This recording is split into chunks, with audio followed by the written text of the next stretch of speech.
আমাদেরকে যদি হুমকি দেওয়া হয় তাহলে সম্মানিত বিরোধী দলের প্রতি সম্মান রেখেই বলছি, আপনারা যদি আমাদেরকে পতন করার হুমকি দেন তাহলে বিরোধী দলের অবস্থান থেকে আপনাদেরকে পতন ঘটানো হবে ইনশাআল্লাহ।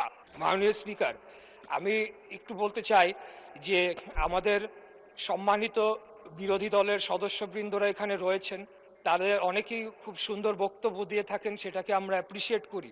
কিন্তু তারা সংসদের বাইরে এবং কিছু কিছু ক্ষেত্রে সংসদের ভেতরেও যেভাবে বক্তব্য রাখছেন, তার মাধ্যমে যে বিষ বাষ্প ছড়ানো হচ্ছে, সেটির একটা প্রভাব কিন্তু আমরা বর্তমান যে শিক্ষা প্রতিষ্ঠান ক্যাম্পাস যে উত্তপ্ত হয়েছে সেখানে আমরা তার প্রভাব একটা দেখতে পাচ্ছি।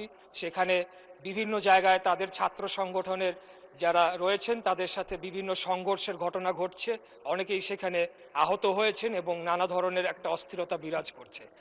আমি খুব কষ্ট পেয়েছি যে গত সপ্তাহে বৃহস্পতিবার দিন এখানে সুন্দর আলোচনা হলো, জ্বালানি বিষয়ক একটি সমস্যা নিয়ে একটি কমিটি গঠন করা হলো। আমাদের মাননীয় বিরোধী দলের নেতা তিনিও খুব সুন্দর বক্তব্য রাখলেন, কিন্তু পরের 2 দিনই আমরা দেখলাম, যেই 2 দিন সংসদ চলেনি, যে তাদের নেতৃবৃন্দ বিভিন্ন জায়গায় নানা ধরনের কথা বলেছে এবং এক প্রকার জনগণকে উস্কানি দিয়েছে। এমনও কথা বলা হয়েছে যে 17 দিনের মধ্যে নাকি বিএনপি নির্বাচিত সরকারকে তারা ক্ষমতা থেকে হটাবে।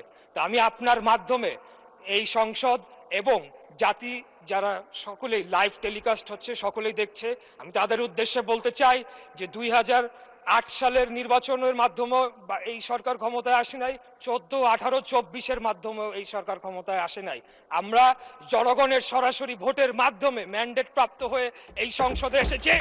আমাদেরকে যদি কেউ হুমকি ধামকি দিয়ে মনে করে সরকার পতন করবে, আমি আপনার মাধ্যমে মাননীয় সংসদ নেতার উদ্দেশ্যে বলতে চাই, আপনি খালি হুকুম দিবেন, ইনশাআল্লাহ বিগত দিনে আপনার নির্দেশ প্রাপ্ত হয়ে আমরা যেভাবে রাজপথে অবস্থান করে জনগণের ভোটের অধিকার প্রতিষ্ঠা করার জন্য আন্দোলন সংগ্রাম করেছি, একইভাবে খুনি হাসিনাকে পতন করার জন্য আমরা যেভাবে আন্দোলন সংগ্রাম করেছি, আমাদেরকে যদি হুমকি দেওয়া হয় তাহলে সম্মানিত বিরোধী দলের প্রতি সম্মান রেখেই বলছি, আপনারা যদি আমাদেরকে পতন করার হুমকি দেন তাহলে বিরোধী দলের অবস্থান থেকে আপনাদেরকে পতন ঘটানো হবে ইনশাআল্লাহ।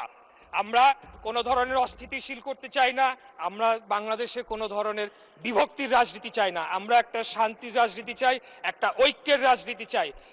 আমরা যদি বিগত 24 সালে যারা শহীদ হয়েছেন তাদের প্রতি যদি আমরা সম্মান প্রদর্শন করতে চাই তাহলে আমাদেরকে একে অপরের প্রতি সম্মান প্রদর্শন করতে হবে এবং সকলে মিলেমিশেই আগামী দিনে বাংলাদেশকে পরিচালনা করতে হবে।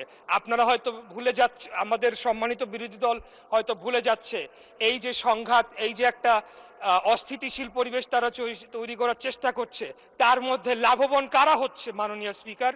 তার মাধ্যমে লাভবান একমাত্র ফ্যাসিবাদের যারা দোসর, যারা পলাতক রয়েছে, তারাই লাভবান হবে। আর তারা যদি আবার কোনোভাবে বাংলাদেশে ফেরত আসে তাহলে কি অবস্থা করবে যারা তাদের বিরুদ্ধে আন্দোলন করেছে, লড়াই করেছে, সেটা আমি আপনার মাধ্যমে আমি প্রশ্ন রাখতে চাই।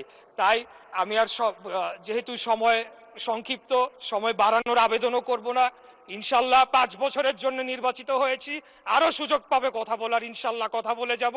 তাই আপনার মাধ্যমে আমি আবারও ঐক্যের আহ্বান জানাচ্ছি, শান্তির আহ্বান জানাচ্ছি এবং পরস্পরের প্রতি একটা শ্রদ্ধার মাধ্যমে আপনারা একটা সম্মান বজায় রাখবেন এবং একে অপরকে হেয় প্রতিপন্ন করার মাধ্যমে যে একটা অপসংস্কৃতি চালু হয়েছিল বিগত খুনি স্বৈরাচারী ফ্যাসিবাদী হাসিনার আমলে, সেখান থেকে যাতে আমরা বের হয়ে এসে আগামী দিনে একটা ঐক্যের রাজনীতি প্রতিষ্ঠা করতে পারি, সেই আহ্বান জানিয়ে আমার বক্তব্য এখানে শেষ করছি।